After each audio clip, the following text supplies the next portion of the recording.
j'ai décidé d'accepter vos demandes incessantes visant à me pousser à être candidat à la présidence du Bénin. Mes chers compatriotes, parce que nous nous devons d'être le plus pragmatiques, il est important que l'on se rappelle que notre pays est pris en otage et que les lois de la République du Bénin ont été des plus viciées ces dernières années, de telle sorte que les véritables opposants au président Patrice Talon soient structurellement exclus de la course via le code électoral corrompu que vous connaissez. Et c'est pour cette raison que nous avons dressé 3 options qui nous permettront d'être candidats à la présidence du Bénin. La première option, issue d'un certain nombre d'interactions avec les cadres du Parti des démocrates, sera que ce parti, le parti de l'ancien président Yahi Boni, nous porte candidat à l'élection de 2026. Car c'est le seul parti politique de l'opposition qui a le nombre de parrainages suffisant pour accéder aux élections.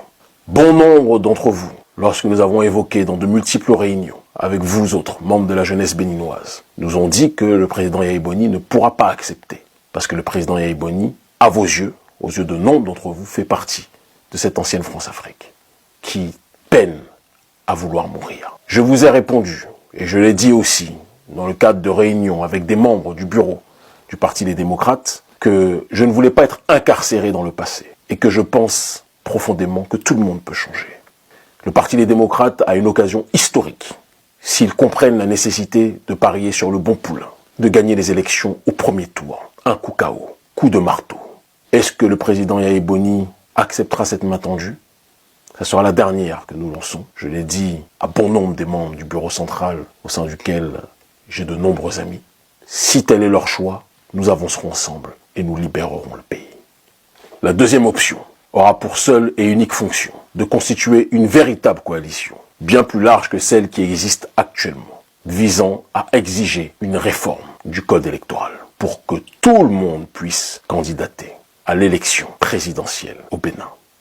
Et enfin, la dernière option, certains diront peut-être la plus importante, c'est une triangulation des forces, appelée l'opération Jéricho, qui s'appuiera sur une base tripartitionnelle, une logique de révolution sur le terrain informationnel, une logique de mobilisation, de contestation populaire, et une prise de responsabilité de ceux habilités dans le pays à faire basculer les choses pour que le peuple puisse reprendre le pouvoir. Dans tous les cas, nous accompagnerons tous les processus évoqués parmi les 3 qui permettront à notre peuple d'arriver à la destination nommée la libération du Bénin.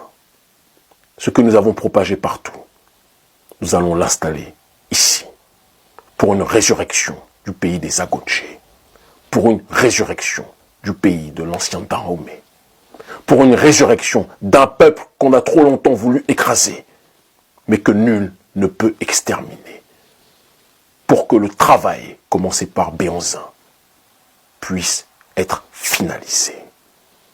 Ce que le roi Béhanzin a commencé, nous allons plus que jamais le terminer. Le Bénin libre ou la mort, nous vaincrons. Ibis TV, créé pour inspirer.